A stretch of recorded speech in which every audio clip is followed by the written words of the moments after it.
Të nderuar televizionistë, përshëndetje, u jemi bashkë në këtë edicion informativ këtu në Drita Televizion, ju njohim me zhvillimet e ditës.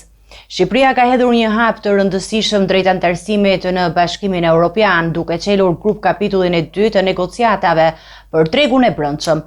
Kryeministri i vendit Edi Rama e konsideron këtë një arritje të rëndësishme dhe thekson se Shqipëria është përkushtuar për të përmbushur kalendarin ambicioz të negociatave. Shqipëria ka bërë një hap tjetër përpara në procesin e anëtarësimit të Bashkimit Evropian, duke çelur grup kapitullin e dytë të negociatave për tregun e brendshëm gjatë konferencës ndërqeveritare Shqipëri-BE në Luksemburg. Kryeministri Edi Rama në një ndalesë të tij në Bruksel u takua me presidentin e Këshillit Evropian, Antonio Costa, dhe diskutoi për progresin e Shqipërisë në këtë rrugtim. Zgjerimi drejt Ballkanit Perëndimor është një përparësi e qartë për Bashkimin Evropian dhe është investimi më i rëndësishëm gjeostrategjik. Është e vërtetë inkurajuese të shohësh progresin që ka bërë Shqipëria në këtë rrugtim. Sot po çelim një grup kapitull tjetër dhe ambicia jonë është të çelim edhe më tej grup kapituj për të negociuar gjatë këtij viti, sepse kemi një kalendar shumë korrekt dhe duam që të realizohet, dhe kjo është e rëndësishme për Shqipërinë, por mendoj që kjo është po ashtu një shenjë mjaft e rëndësishme për gjithë rajonin, sepse mënyra më e mirë për të garantuar mirëqenie, paqe dhe stabilitet në Ballkanin Perëndimor është me Bashkimin Evropian dhe anëtarësimin në të.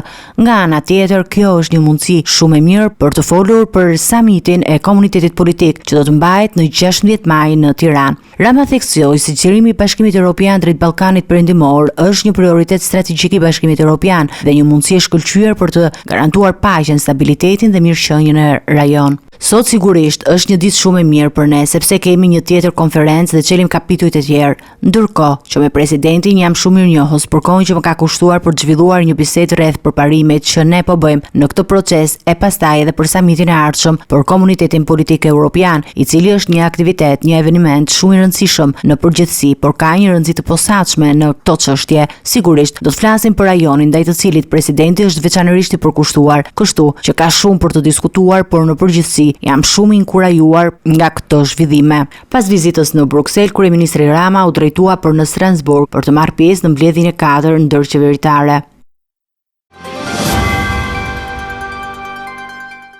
Sali Berisha, kryetari i Partisë Demokratike, ka bërë të ditur se programi zgjedhor i Partisë Demokratike parashikon mbështetje financiare për personat me aftësi ndryshe dhe trajtim për familjet e tyre, duke përfshirë minimumin jetik dhe shpenzime për rehabilitim. Kryetari i Partisë Demokratike Sali Berisha ka shpadur një nga premtimet kryesore për personat me aftësi ndryshe dhe familjet e tyre, duke ofruar mbështetje financiare për të përballuar nevojat e përditshme. Sipas Berishës, programi i Partisë Demokratike parashikon një minimum jetik prej 200 eurosh për çdo antar familjes që ka një kryefamiljar me aftësi ndryshe, me mundësinë e rritjes së këtij minimumi sipas shkallës së aftësisë. Do të kalohet sipas shkallës së aftësisë ndryshe, pa asnjë lloj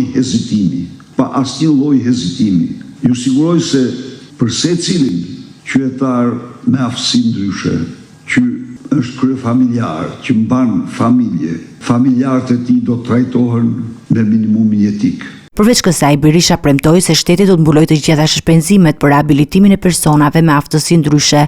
Unë e kam premtuar zyrtarisht dhe solemnisht do të jetë identike me listën e ilaçeve të Republikës Italiane. Do ta marrim, ta përkthejmë fjalë për fjalë dhe në Shqipëri nuk do shitet kur ilaç që nuk shitet në 2 vende të Bashkimit Evropian. Pra ilaç. Një tjetër premtim ishte mbështetja për pensionistët, duke ofruar analiza falas 2 herë në vit. Dhe ne do bëjmë pensionistë falas, analizat e përgjithshme 2 herë në vit, çdo pensionist që dëshirojë, jo me detyrim, po që dëshirojë do ketë mundësi të bëjë të kontrollojë shtetin e tij. Pra, e kam thënë dhe e them, shteti do përballojë të gjitha llojet e shpenzimeve që duhet të kompensoni për aftësi ndryshe. Të gjitha. Dhe lista e rimbursimit, thash pra, do jetë ajo listë që zbaton sot rubrika italiane. Ne nuk kemi të pasur si ata, por në disa gjëra ne do barazohemi. Ai gjithashtu akuzoi kryeministrin Edi Rama për keq përdorim të ligjeve dhe fondeve, duke thënë se qeveria aktuale ka përdorur ligjet për të vjedhur nga personat me aftësi ndryshe. do e riamendojmë së bashku me ju. Ai që i ka vuate edhe invalidët, ai ka dëshmuar se është një hajdut me ligje, se përdor ligjet për të vjedhur dhe fondet tuaja, ndërsa ato ishin vetëm për invalidët. Duke përmbyllur, Berisha u shpreh se zgjedhjet e 11 majit do të jenë një mundësi për të ndryshuar kursin dhe për të ndarë nga qeverisja aktuale, e cila sipas tij ka dështuar në mbështetje për ata që kanë nevojë më shumë. Komisioni Qendror i Zgjedhjeve ka nisur dërgimin e zarfeve me fletët e votimit për zgjedhjet e regjistruara në qargje Dibër dhe Berat. Punonjësit e Komisionit Qendror Zgjedhor po përgatisin materialet zgjedhore për 225.935 votues të diasporës nga 85 shtete të ndryshme. Komisioni Qendror i Zgjedhjeve ka nisur këtë të hënë dërgimin e zarfeve me materialet zgjedhore për zgjedhësit e regjistruar nga jashtë Shqipërisë, duke filluar nga qargjet Dibër dhe Berat. Ky proces po zhvillohet sipas një kalendari të caktuar për secilin qark, në mënyrë që dokumentet zgjedhore të mbërrinë adresat e votuesve të regjistruar nga 85 shtete të ndryshme të botës. Në Parkun Olimpik, afër 120 punonjës së KQZ-s janë angazhuar për të përgatitur dhe dërguar zarfe prej 225.935 votues të diasporës. Seti që çdo votues të marrë përmban fletën e votimit që duhet të futet në zarfin A, i cili është pa shenja identifikuese për të garantuar fshehtësinë e votës.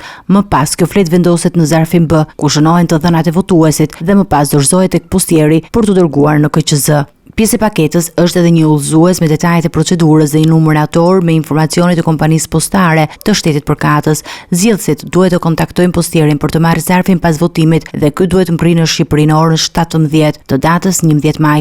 Votat e diasporës do të numërohen sipas qarqeve dhe procesi i numërimit do të fillojë në Parkun Olimpik në të njëjtën kohë që nis numërimi në qarqet përkatëse. Partia Demokratike ka kërkuar pezullimin e procesit të përgatitjes së materialeve zgjedhore për votuesit jashtë vendit pas një parregullësie të konstatuar në printimin e 2 fish të etiketave të adresave. Komisioni Qendror i Zgjedhjeve i është përgjigjur se nuk ka asnjë rrezik për dyfishimin e votave. Partia Demokratike ka kërkuar këtë të hënë pezullimin e procesit të përgatitjes së materialeve zgjedhore për votuesit nga jashtë, parregullësie që është konstatuar gjatë printimit të etiketave të adresave. Sipas kërkesës së Partisë Demokratike, kjo ka sjellë mundësinë që një zgjedhës të marrë 2 zarfe, duke krijuar rrezikun e dyfishimit të votave dhe shkeljes së procesit zgjedhor. Bashkuesit e BD-s kanë raportuar për 14 raste të tilla, edhe pse mund të ketë edhe më shumë. Në një email dërguar kreut të Komisionit Qendror të Zgjedhjeve, Ilirian Celibashi kërkoi pezullimi merr një hershëm i procesit të përgatitjes së materialeve zgjedhore. Megjithatë, burimet nga Partia Demokratike konfirmuan për mediat se procesi ka vazhduar në Pallatin e Sportit dhe se janë regjistruar proces verbale për çdo rast të dyshim të etiketuar. Për këto pretendime janë informuar dhe përfaqësuesit e OSB-i Odirit. Nga ana tjetër, përfaqësuesit të KQZ-s kanë shpjeguar se bëhet fjalë për një keq kuptim, duke thënë se një diferencë për 2% e materialeve zgjedhore është prodhuar në rast të dëmtimeve të mundshme për të zëvendësuar. Ata kanë siguruar gjithashtu se sistemi i operatorit postar është i dizenjuar për të parandaluar dërgimin e 2 zarfeve për një zgjedhës të vetëm. Ky sqarim ka për qëllim të hedhë poshtë frikën e dyshimit të votave dhe të sigurojë procesin e rregull zgjedhor.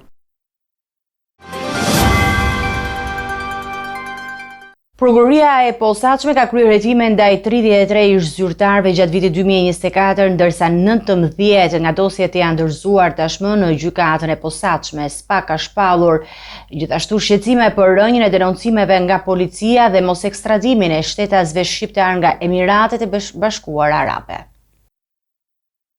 Gjatë vitit 2024, SPA ka nisur hetimin për 33 ish zyrtar dhe për 19 nga këto dosje ka kaluar në fazën e gjykatës. Kreu i prokurorisë së posaçme Altin Dumani theksoi se hetimet e këtij viti kanë zbuluar skema të sofistikuara korruptive, duke përfshirë pastrimin e parave dhe ndikimin e rrjeteve kriminale.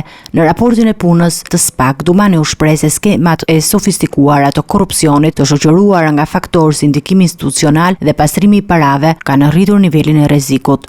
Hetimet e vitit 2024 tregojnë se korrupsioni i zyrtarëve të lartë zhvillohet përmes skemave të sofistikuara dhe faktorë si ndikimi institucional, përfshirja e rrjeteve kriminale dhe pastrimi i parave rrisin gjithashtu nivelin e rrezikut.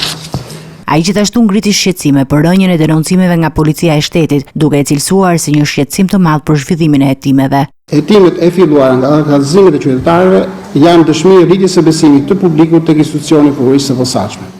Nga ana tjetër, vjetëre rënje e hetimeve të filluara me kallëzime nga Policia e Shtetit nga 65 në vitin 2023 në 30 në vitin 2024.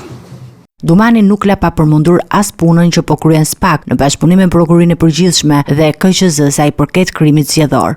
Siç edhe ju e dini, ne kemi miratuar një strategji për hetimin e krimit të zgjedhor. Faktikisht hartimi i kësaj strategjie mori shkallë edhe nga rezoluta e Kuvendit për rekomandimet e Këshillit të Ministrave sa i takon hetimit të ndjekjes penale për vepra penale që konsiderohen krim zgjedhor.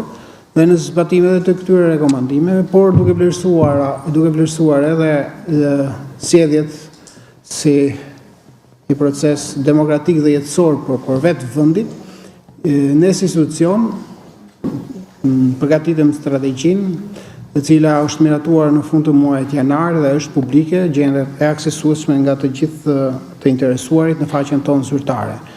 Strategjia ka parashikuar marrjen e disa masave për hetimin e krimit zgjedhor, ku më i rëndësishme është ai i grupit të grupit hetimor në terren. Ne duke filluar që nga data 11 prill, ku fillon edhe fushata zgjedhore, kemi dërguar prokuror dhe hetues në qendrat e qarqeve. Ata janë në bashkëpunim të ngushtë dhe në komunikim të përditshëm me Prokurinë e Jurisdiksionit të Përgjithshëm dhe me Policinë e Shtetit. Një tjetër problem që SPAK po përballet është mos ekstradimi i shtetasve shqiptar nga Emiratet e Bashkuara Arabe, një çështje që ka ndikuar negativisht në hetimet e mëparshme.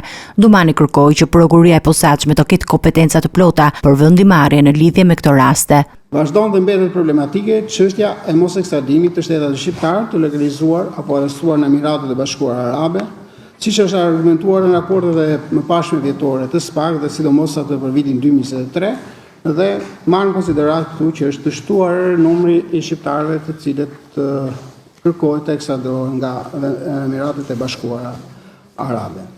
Përveç këtyre çështjeve, raporti i SPAK-ut për vitin 2024 përmendi gjithashtu sekuestrimet e 2.8 miliard lek, konfiskimin e 938 milion lekëve dhe 27 milion euro si një hap tjetër për luftën kundër pastrimit të parave dhe korrupsionit. Kryebashkiaku i Tiranës Erion Velia i kërkon revokimin e masës arrest në burg dhe informacion 2 mujor nga Prokuria e Posaçme lidhur me hetimet për korrupsion dhe pastrim parash. Kërkesa e tij do të shqyrtohet të mërkurën nga gjyqtari i hetimit paraprak. Pas 2 muajsh nga caktimi i masës arrest me burg nga gjykata e posaçme, kryebashkiaku i Tiranës Erion Velia ka kërkuar të lirohet nga qelia. Ai ka drejtuar një kërkesë për revokim ose zëvendësimin e masës së sigurisë dhe ka kërkuar gjithashtu informacion 2 mujor nga Prokuria e Posaçme antikorrupsion mbi hetimet që po zhvillohen ndaj tij, për cilat lidhen me akuzat për korrupsion dhe pastrim parash. Kërkesa e Veliait pritet të shqyrtohet nga gjyqtari i hetimit paraprak Erion Bani, që firmosi masën arrest me burg në shkurt të këtij viti. Ky nuk është hera e parë që kryebashkiaku kërkon ndryshimin e masës. Më parë, ai apeloi vendimin në gjykatën e posaçme të apelit, por kërkesa e tij u rrëzua. Vendimi i apelit u bë i njohur pak ditë më parë, ndërsa mbrojtja ligjore Veliait po përgatit një rekurs për të dëgjuar çështjet në gjykatën e lartë, duke kundërshtuar masën shtrënguese dhe hetimin që sipas tyre është bazuar në një kallëzim anonim. Për hetimin ndaj Veliait, SPAK dyshon se janë konsumuar vepra penale edhe nga biznesmeni Elman Abule, i cili është në masën arrest në shtëpi, dhe nga bashkëshortja e kryebashkiakut Ajola Xoxa, së bashku me 5 biznesmen të tjerë që janë aktualisht në detyrim paraqitje. Vetëm 4 ditë pas nisjes së fushatës për zgjedhjet e 11 majit në Lushnjë regjistroi rasti i parë i arrestimit për korrupsion aktiv në zgjedhje. Marin Leka akuzohet se ka premtuar para në këmbim të votave për një subjekt politik. Në Lushnjë është regjistruar rasti i parë i arrestimit për korrupsion aktiv në zgjedhje, vetëm 4 ditë pas nisjes zyrtare të fushatës për zgjedhjet parlamentare të 11 majit. 38 vjeçari Marin Leka është vënë në pranga nga policia pasi akuzohet se ka premtuar 50.000 lekë të reja një qytetari të identifikuar si Muharrem Toska në këmbim të votës për Partinë Demokratike. Sipas të dhënave të para të hetimit, në momentin e arrestimit, Marin Lekës u gjetën në xhep karta identitetit e Muharrem Toskës, e cila më pas është sekuestruar nga policia. Prokuroria e Firit ka marrë në përdor dosjen dhe ka nisur hetimet për të zbardhur plotësisht rrethanat e ngjarjes. Mësohet se vetë Muharrem Toska ka bërë denoncim në polici disa orë pasi kishte rënë dakord me lekën për të dhënë votën në këmbim të parave. Megjithatë, nuk është bërë ditur sasia e votave që do të sigurohej për subjektin politik që mbështeste Marin Leka. Hetimet për këtë rast vijojnë, ndërsa autoritetet kanë paralajmëruar tolerancë zero ndaj çdo tentative për shitblerje vote në këtë proces zgjedhor. 3 punonjës policie dhe 3 punonjës të Inspektoriatit Kombëtar të Mbrojtjes së Territorit në Mallakastër janë vënë në hetim për lehtësimin e ndërtimeve të paligjshme në territorin e bashkisë. Agjencia e mbikëqyrjes policore ka marrë masa sigurie ndaj të dyshuarve duke vendosur pezullim nga detyra dhe detyrim për t'u paraqitur në policinë gjyqësore. Ato akuzohen për vepra penale të shpërdorimit të detyrës dhe ndërtimit paligjshëm. AMP-ja ka ngritur dyshimet arsyeshme se të përfshirë kanë bashkëpunuar me njëri tjetrin për të lejuar ndërtimet të jashtëligjshme në këtë zonë. Eci me të tjera informacione, do të kalim në zhvillimet nga rajoni. Në Hak pritet të mbyllet faza e prokurorisë në gjykator kundër ish-krerëve të ushtrisë shërbimtare të Kosovës, pas më shumë se 2 vitesh hetime dhe mbi 125 dëshmitar të intervistuar. Prokuroria e specializuar pritet të përfundojë paraqitjen e saj në 15 prill, duke lënë fjalën mbrojtjes. Pas një procesi 2 vjeçar hetimesh intensive, Prokuroria e specializuar në Hag është drejt për mbylljes së paraqitjes së saj në gjyqin ndaj ish-drejtuesve të ushtrisë çlirimtare të Kosovës. Më shumë se 125 dëshmitar janë intervistuar lidhur me akuzat për krime lufte dhe krime kundër njerëzimit. Më 15 prill, pritet që prokuroria të përmbyllë zyrtarisht paraqitjen e provave të saj, ndërsa faza e radhës do t'i takojë ekipeve mbrojtëse, të cilat synojnë të rrëzojnë pretendimet e ngritura në aktakuz. Hashim Thaçi, Kadri Veseli, Recep Selimi dhe Jakub Krasniqi ndodhen në paraburgim që nga nëntori i vitit 2020. Ata janë deklaruar të pafajshëm për të gjitha akuzat. Në momentin e ngritjes së aktakuzës, Thaçi ushtronte detyrën e presidentit të Kosovës, ndërsa të tjerët mbanin funksione të larta politike e institucionale në vend. Gjyqi pritet të hyjë në një fazë të re, ku vëmendja do të zhvendoset tek argumentet e mbrojtjes. Shefja e diplomacisë së Bashkimit Evropian Kaja Kallas ka theksuar rëndësinë e avancimit të procesit të zgjerimit të Bashkimit Evropian për të përballuar tensionet në Ballkanin Perëndimor. Ajo shprehu shqetësimin për situatën në Bosnjë e Hercegovinë dhe tensionet në Kosovë, duke kërkuar histori suksesi në këtë drejtim. Tensionet në Ballkanin Perëndimor kanë vazhduar të rriten dhe shefja e diplomacisë së Bashkimit Evropian, Kaja Kallas, ka theksuar nevojën urgjente për të avancuar me procesin e zgjerimit të BE-s, që, sipas saj, mund të ndihmojë në uljen e tensioneve dhe stabilizimin e rajonit. Ajo ka theksuar se, për të arritur këtë, është e nevojshme të krijohen histori, suksesi që të inkurajojnë shtetet e rajonit për të vazhduar reformat dhe integrimin në BE. Ndërkohë, tensionet kanë arritur nivele alarmante në disa shtete të rajonit. Situata më problematike duket të jetë në Bosnjë e Hercegovinë, ku autoritetet në entitetin serb kanë ndërmarrë hapa që kanë ngritur shqetësime ndërkombëtare për mundësinë e shkputjes së Republikës Srpska.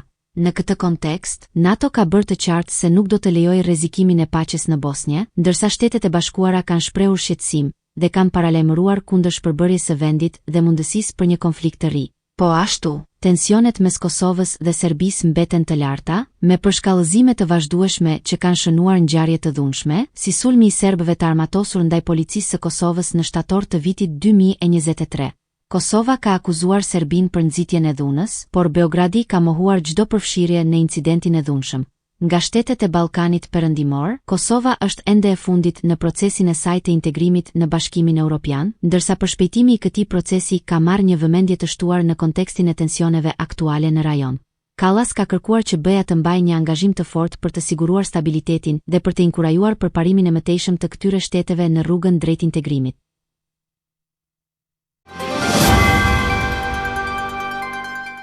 Do të ecim me informacionet nga bota. Presidenti kinez ka paralajmëruar se nuk ka fitues në një luftë tregtare pas vendosjes së tarifave të larta mes Kinës dhe Shteteve të Bashkuara të Amerikës.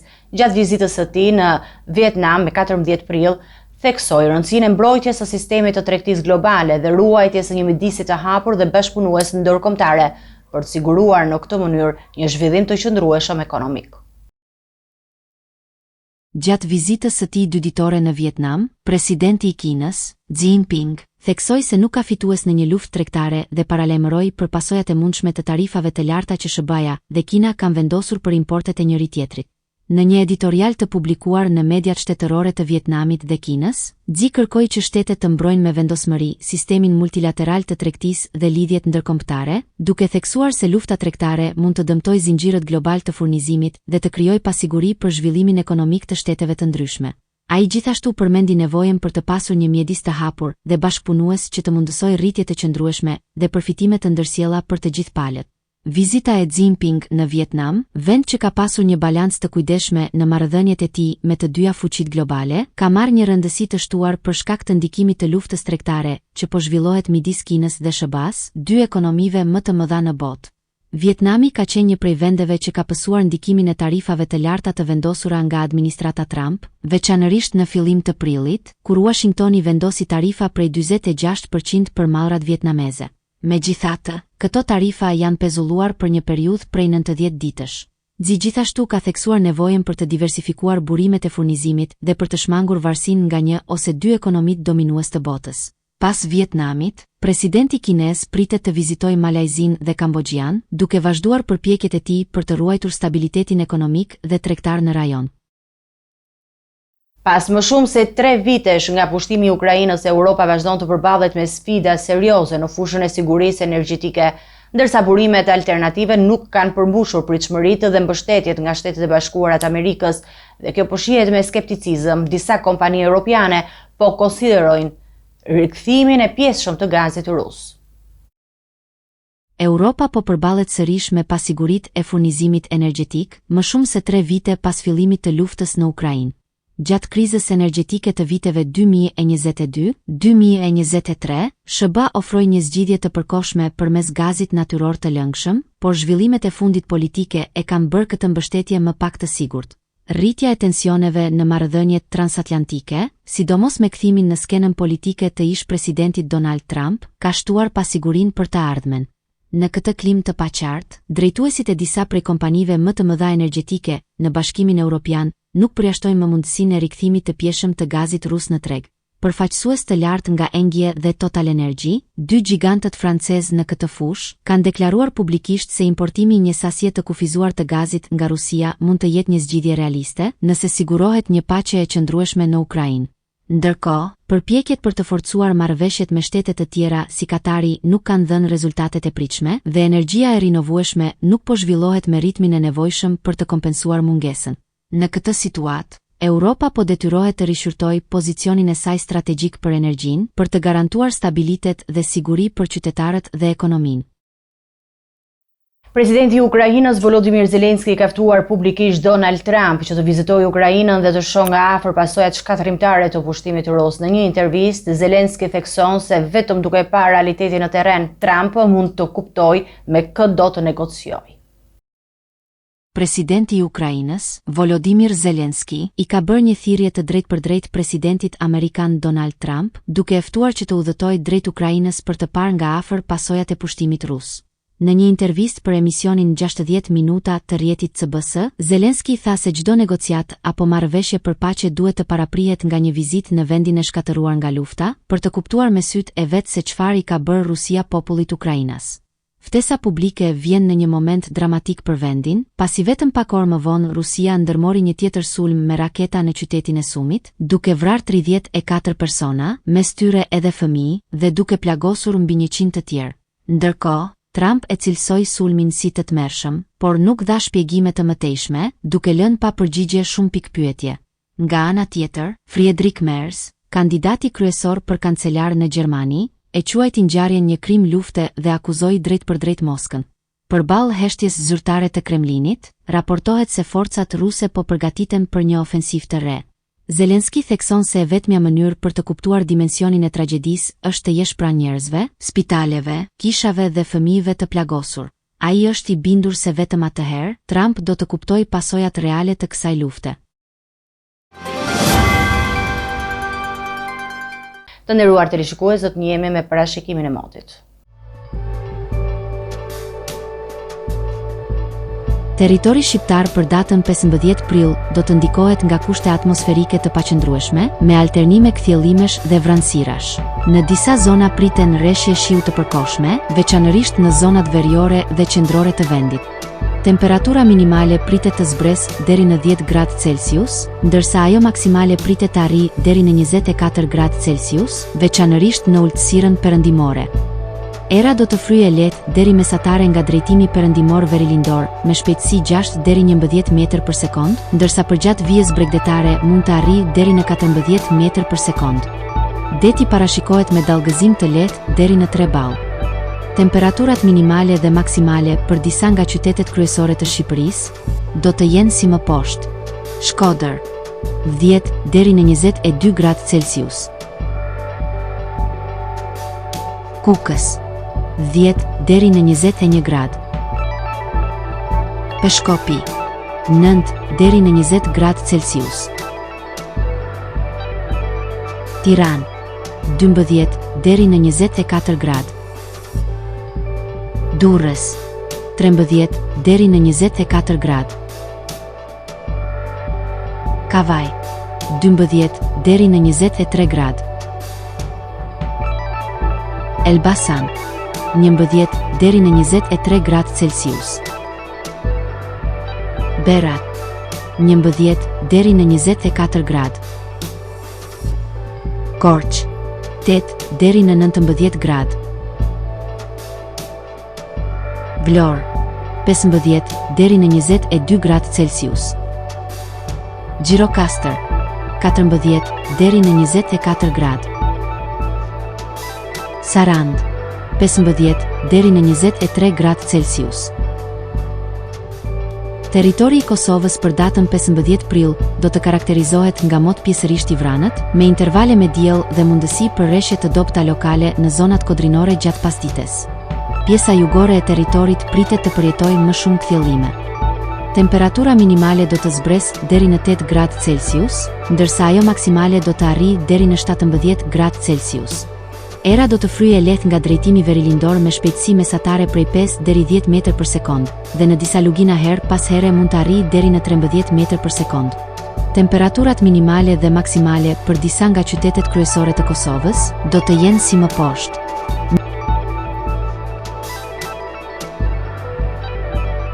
Mitrovica, 8 deri në 15 gradë Celsius.